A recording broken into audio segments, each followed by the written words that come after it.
The China and Africa podcast is brought to you in partnership with the Africa-China Reporting Project at Wits University in Johannesburg. The ACRP promotes balanced, considered reporting on Africa-China relations through innovative training programs held throughout the year. More information at africachinareporting.co.za. Hello and welcome to another edition of the China in Africa podcast, a proud member of the Sinica Network from SupChina. I'm Eric Olander, and as always, I'm joined by Cobus van Staden, the senior China-Africa researcher at the South African Institute of International Affairs in Johannesburg, South Africa. A very good morning to you, Cobus. Good morning. Cobus, it's been a while since we've talked about the wildlife trade and wildlife conservation between China and Africa, and we're going to come into it today because there's a lot going on in response to what's been happening with the COVID-19 crisis.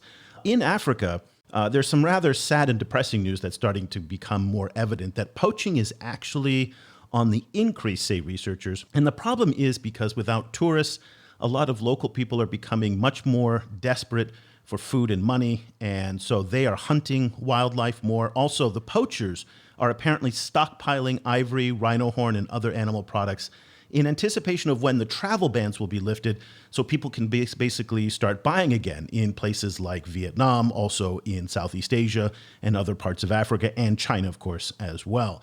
So that's some of the negative news. But in China, actually, there's been some encouraging developments. And in fact, I saw a quote the other day from Steve Blake, chief representative of the group WildAid. He's based in Beijing. And he told The Guardian, the coronavirus epidemic is swiftly pushing China to reevaluate its relationship with wildlife. And I will extend that actually even beyond wildlife to other animals as well. So let me just read you a couple different points here that will help set up our conversation. Earlier this year, back in February, the National People's Congress, they released new measures that restrict the wildlife trade, banning consumption of bushmeat and sales of wildlife for meat consumption at wet markets. Between now and the time of the new wildlife protection law, that it can be amended and adopted. Now, we don't know exactly when that new law will be enacted, but it's sometime next year is what a lot of experts are starting to think about. Now, it's very important to distinguish here between these new restrictions are for the wildlife trade only, that's wild animals and live animals, and not wildlife products that are often used in fur or in traditional Chinese medicine. Now, Chinese medicine is one area of particular interest, and that's where pangolin scales come into it, and pangolins in general. Pangolin scales have been removed from an official 2020 listing of ingredients approved for use in traditional Chinese medicine. This had been something that conservationists had been asking for years to be done.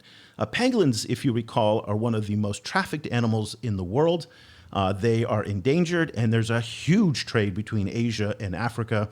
But the biggest news is that last month on June 5th, the Forestry and Grassland Administration, they upgraded native Chinese pangolins to Class 1 protected status, which is the highest level of legal protection available in China. And then finally, very quickly, something that's close to my heart as a dog lover, the Ministry of Agriculture also removed dogs from its list of approved domesticated livestock.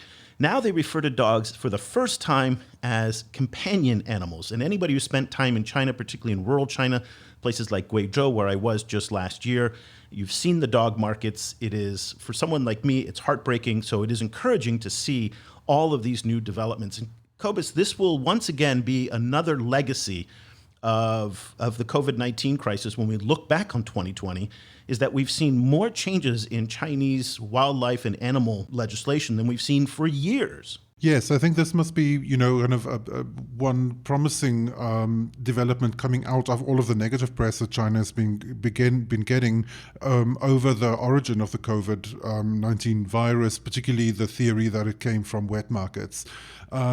So we'll have to see, though, kind of whether this ban on pangolin scales stick, because I think there are some loopholes in the law, and then also, what the wider implication of the pandemic is going to be for the wet market and wildlife trading system as a whole.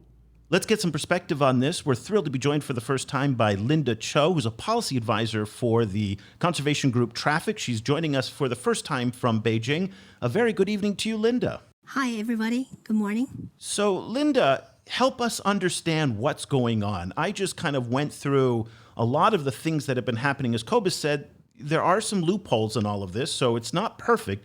it does seem to me like there's a lot of progress. And people like you who follow this for a living, for conservation groups like Traffic, it would strike me that you would be happy about what's happening. But give us your take on the developments from really the beginning of the COVID-19 outbreak to now in terms of some of the changes we're seeing in Chinese wildlife trafficking and trade laws. Thank you for having me first.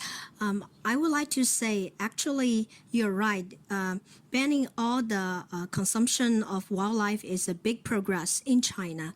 But we also have some worry because now they only ban the use for consumption, but it still allowed other wildlife farming for maybe exhibition or for medical use or for pet as well. So although ban of wildlife consumption for food already reduce the risk for human-wildlife contact and also reduce the any chance for future pandemic like Zoonoborne disease outbreak, but it still have some chance still live in China for future human-wildlife conflict or human-wildlife contact, and maybe we'll still see some disease transmission. But we still would like to say it's a big progress in China to ban all the consumption of wildlife.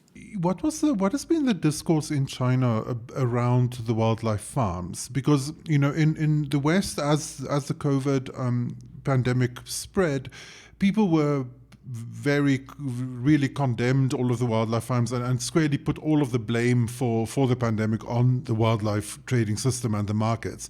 Was there a similar kind of discussion happening in China, or are other markets and farms seen in a different way? I think in the beginning, we do suspect the outbreak was coming from a wildlife source. So that's why in the very beginning, Chinese government started to ban all wildlife consumption and also try to close down all the wildlife farming for food. But meanwhile, they will still try to help those wildlife farmers to redirect their business, either leave the captive breeding industry or they shifting their breeding to other purpose. So in China, wildlife farming is very complicated and kind of huge industry because it's not just for food, but also for medical use, for exhibition or scientific use, or for pet. So you can imagine there, or for the fur. So that's a wide range variety for the purpose. Let's talk about pangolins very quickly, because that's a story that a lot of people are following in Africa, in part because of the huge demand in China for pangolins and the fact that the government this year elevated or enhanced protection of pangolins to Class 1 status is something meaningful. Two questions for you. One, my reading of what the Forestry and Grassland Administration did was that they only elevated native pangolins in China to Class 1 protected status, not necessarily imported pangolins. And the most important part is that they haven't necessarily, again, banned the product. So if a pangolin is killed overseas and then sold, its scales are sold in China, that might be legal in the trade. Can you clarify what you know about the pangolin enhancement for protection? Sure. First thing, when you talk about we lift the protection level of Chinese pangolin in China, that's because the National Protected Species List only include native species, not like all the species around the world. But in China, we also have a regulation saying the protection level of non-native CITES species should be consistent with the protection level of the closest native protected species in taxonomy. So that means when Chinese pangolin lift from second class to the first class protection, that also means other non-native pangolin species will be also increase their protection level in China. That means in the future, if there's any seizure or illegal wildlife trade involved pangolin, it doesn't matter it's native species or non-native species. They will be all treated as violating poaching, killing, or trading first-class national protected animal. So we would say it's a good news for non-native species of pangolin, also would be have more protection in China. And for the medical use of pangolin scale, in China's wild animal protection law, it's prohibited to trade or consume national protected species. So eating pangolin in China is definitely illegal. It doesn't matter we have the announcement in early of this year or not, it's still illegal. But for pangolin scale, for medical use, they have a special announcement. So because pangolin scale is a ingredient of traditional Chinese medicine, so they have a regulation. And actually, we can say pangolin scale trade for medical use is somehow legal in China, but it doesn't mean you can buy everywhere legal. Only the authorized hospital and also pharmaceutical company can use legalized or legal stockpile to do in the medical use.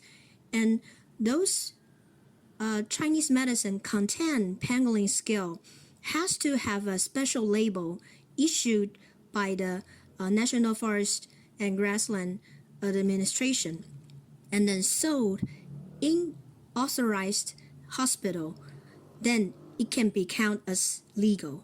Otherwise, if you go to any pharmacy, traditional Chinese pharmacy, or the traditional medicine wholesale market, you purchase those pangolin scale, it doesn't matter you see the specialized label on it or not, it's still illegal. That means only the authorized hospital and pharmaceutical can sell those things. Otherwise, anywhere you purchase pangolin scale would be illegal.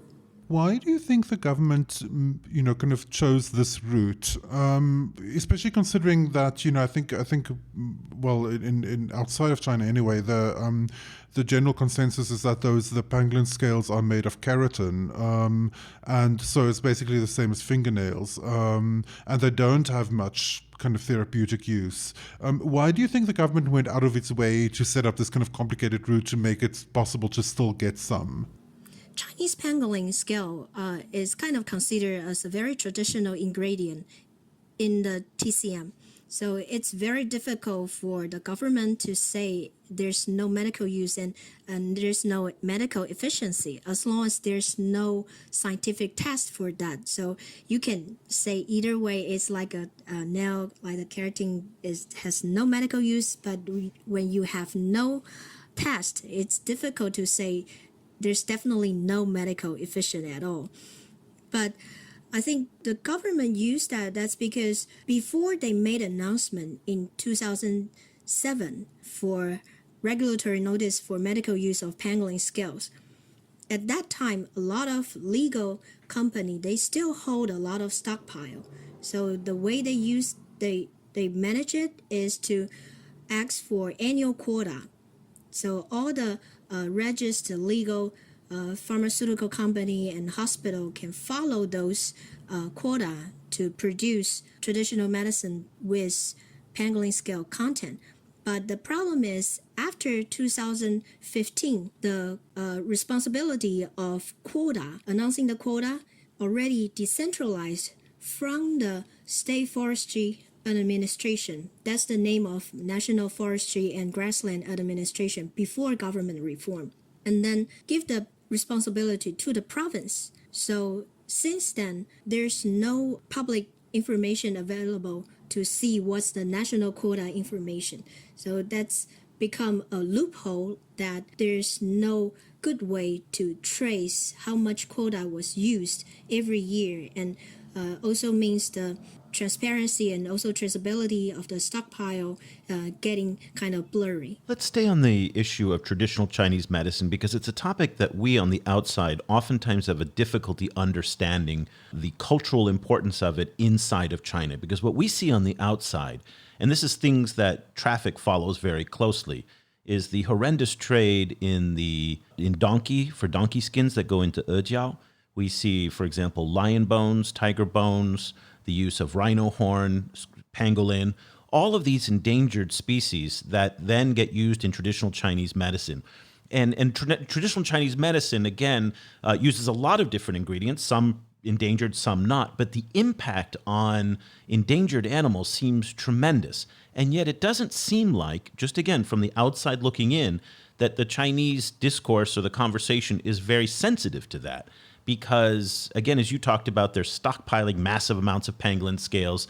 Also, we talk about rhino horn. And to be fair, traditional Chinese medicine is not something that's only practiced in China. It's also practiced here in Vietnam and other countries as well. So I just want to make clear of that this is broader and bigger than just China. But talk to us a little bit about the connection between the Chinese worldview on traditional Chinese medicine and the impact that it has on wildlife. That's a really good question. Well, I think it's the Chinese government kind of try to balance the way of maintaining the traditional Chinese medicine practice because it's also a intangible heritage in China. So that's try to find some way to balance. We do concern about the endangered species protection and conservation, but we also want to maintain the traditional Chinese medicine culture. So we believe, and we also see the Chinese government getting more and more concerned about their impact, like the traditional Chinese medicine or any business around the world to cause the impact at global scale. But they also try to balance it. So it's a little bit difficult to say what they are going to do, but we can tell they try to minimize the impact, but meanwhile they also try to maintain our own culture and also the traditional use of medicine. Support for this podcast comes from the Africa-China Reporting Project at Wits University School of Journalism in Johannesburg. The ACRP provides reporting grants, workshops, and other professional development opportunities for both African and Chinese journalists. Follow the ACRP on Twitter at Wits China Africa or visit africachinareporting.co.za for information about grants and upcoming seminars. How concerned do you think that the Chinese government is about the criminal networks that support these the trade in some of these products? Particularly, we know that some of them are also, trading in weapons and drugs frequently. So, is there a kind of a general worry that Chinese traditional medicine, or just generally, kind of wildlife trade as a wider wildlife trade, is making China more vulnerable to international criminal syndicates? You mean because of this endangered wildlife trade make China more vulnerable to the organized crime, or? Yes, because many of the same organizations who trade the animals also trade in guns, for example, or in different kinds of drugs. I think in some way, there are definitely a lot of organized crime is using this as an opportunity to make profit and sell endangered species to China. But Chinese government also stand firm to combat those illegal activities like the customs around China and also the forestry police in China. They also did a lot of work to stop those illegal activities. So I would say yes, in some way it makes China more vulnerable to those crimes, but the law enforcement in China but also working hard to stop those things. Yeah, and to be fair, Cobus, the drug trafficking and the weapons trafficking that these organized syndicates are engaged in don't necessarily trade drugs and weapons with the Chinese. They trade the wildlife products with the Chinese and then use those funds to trade drugs and weapons and other things with other parts of the world. So the Chinese wouldn't necessarily, I think, be that interested or that concerned beyond what every country may be for arms trafficking in other parts of the world. That'd be my guess. What do you think? Yeah, no, that sounds like it makes sense. Like, that if it's not impacting on the domestic population, there's less political pressure to kind of enforce it. Yeah, Linda, let's talk about political pressure, because back in 2018, when the Chinese government announced that it was banning the ivory trade. It was widely seen that this was in response to a lot of pressure that came from the young generation, young people who on social media were really pressuring the older generation that an elephant that was alive is far better than one is for decoration. And it really seemed that the Chinese were responding to that pressure. And there was these pictures of young people all over the country on Weibo and Weixin, on WeChat, who held up an X in front of an ivory, a store selling ivory. And it was really an interesting example of potentially the government responding to public pressure. Talk to us a little bit about two things here. How effective has the ivory ban been since it was announced in 2018? Do you see ivory? Is it traded anywhere, even on the black market? And should we have confidence that these new measures will follow the ivory trade ban as well? First of all, in terms of the ivory market, now we have noticed in the physical market, it's very rare to see ivory products sold in public. But it's more and more often we will find ivory, they shifting from the physical market to online market. That means the way is more concealed and far more difficult than before to do like law enforcement or supervision, but we do have helped the law enforcement to do some online monitoring, also report some violation. We also work with those e-commerce platform to tell them how to use certain code word those sellers usually use to hide their ivory sale activities. And then they will be able to remove those posts or advertisement from their own website. And in China, the only exemption is the antique market for ivory. But fortunately, because we have worked with the law enforcement to report a lot of illegal auction, that means they don't get the proof from the National Forest and Grassland Administration. So we will see the ivory auction market getting smaller and smaller, and they do know, the auction house do know they shouldn't auction any ivory without proper permit. And so far, there's no permit have been applied from to the National Forest and Grassland Administration. So it's a good way we will see the illegal market of ivory is getting shrinking in China.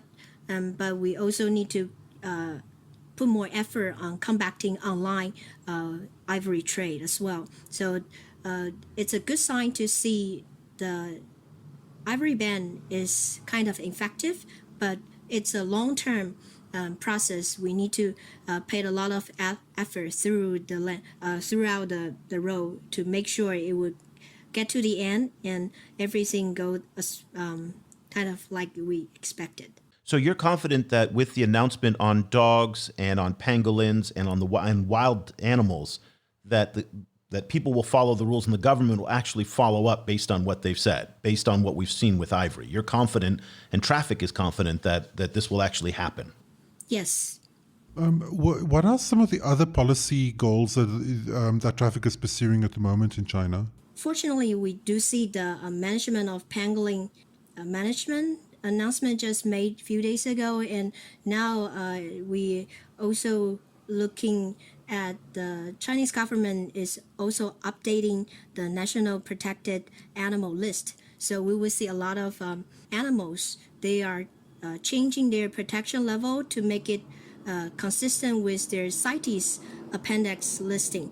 That means because in the past 30 years, the protection list haven't been updated. So a lot of animals, their protection level is not consistent with the CITES appendix. So we are looking forward to see those updates will be finalized and then announced in the near future. So that means a lot of species in China will get better protection. That will also, like the pangolin case, benefit other non-native species as well.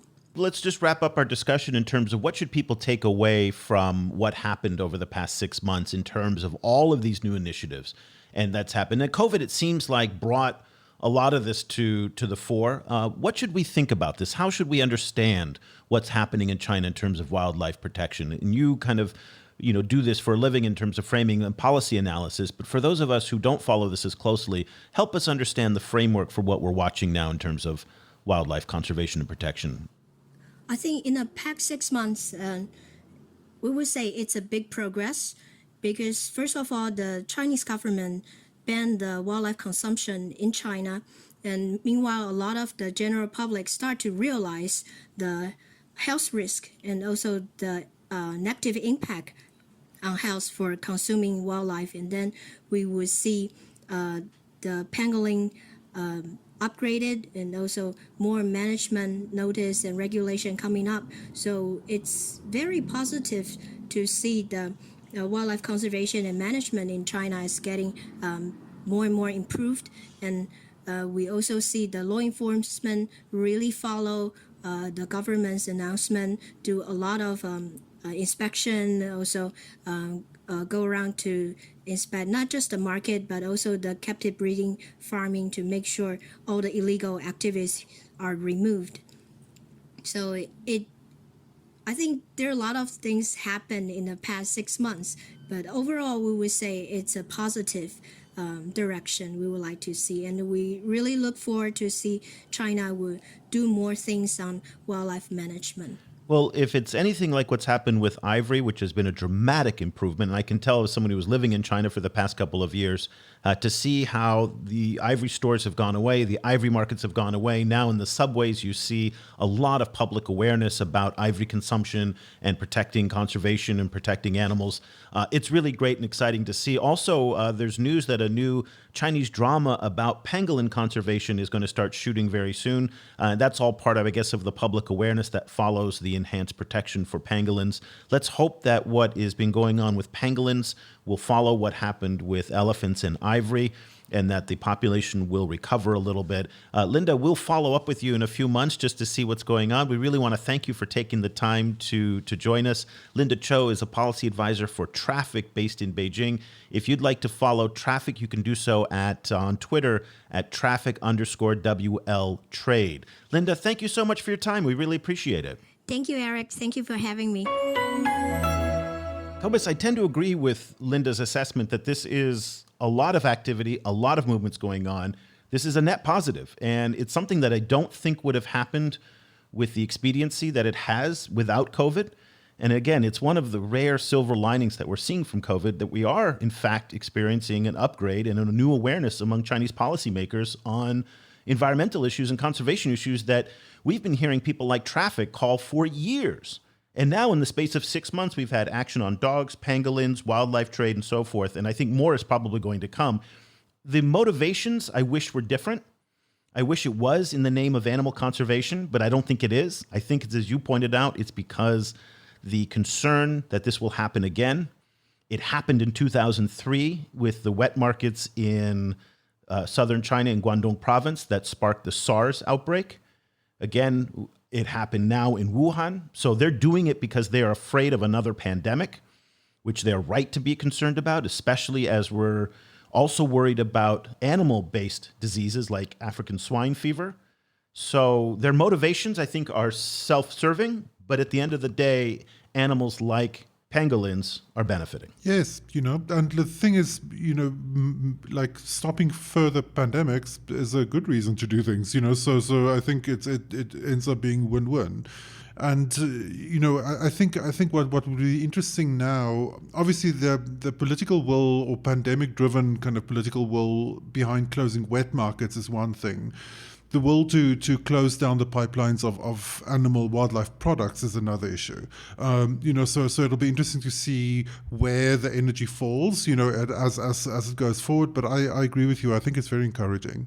So that's encouraging. One of the other areas to be worried about is the fact that while China's cracking down, other parts of Southeast Asia are still very, very dynamic. And the Southeast Asian market alone, ASEAN, is about 600 million people, and it has a lot of flow of Chinese tourists, also Chinese organized crime and whatnot that come back and forth into countries like Vietnam, Cambodia, Laos, Myanmar.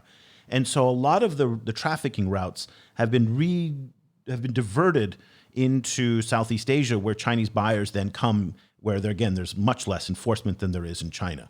So that is one of the other concerns as well. So we'd like to hopefully start to see some of the enforcement measures that have happened in China move south into Southeast Asia so that there isn't this huge inconsistency between what's going on in Vietnam and what's going on in China. That, of course, is one of the big concerns. If you'd like some insights on what's going on in Vietnam, I highly recommend that you check out the Ivory Game on Netflix. And one of our old friends of the program, Huang Hongxiang, who went undercover, he was in Vietnam buying from Vietnamese traders and showed how it's then brought across the border. Now, that was a few years ago. Not sure if the Chinese-Vietnamese border is still porous for wildlife products, but it is an area of concern that we have to also keep our eyes on. Finally, Cobus, about what's going on in Africa today and the news that poaching is actually going up. That's number one. Number two, we've also seen in terms of the Botswana elephant population, while on the one hand, it was very, very good that elephants weren't being killed in the past couple of years at the rates they were before the China ban, the growth in the elephant population in countries like Botswana also created new problems because elephants were interacting much more with humans. So again, these are very, very complex answers that don't have simple solutions to them. Yeah, in Africa, so much has to do with money, kind of with not only the disruptive influence that large animals like elephants, who need to range far and wide, they need very large space, they move in large groups, the impact they have on rural economies, but also the wider kind of economic logic of caring for animals, so. In South Africa, particularly, a lot of animal breeding is for the hunting market. So it's a kind of a subset of tourism. Now tourism is slumping because of COVID. So suddenly there is this. Some farms are talking about the possibility of culling some of the animals.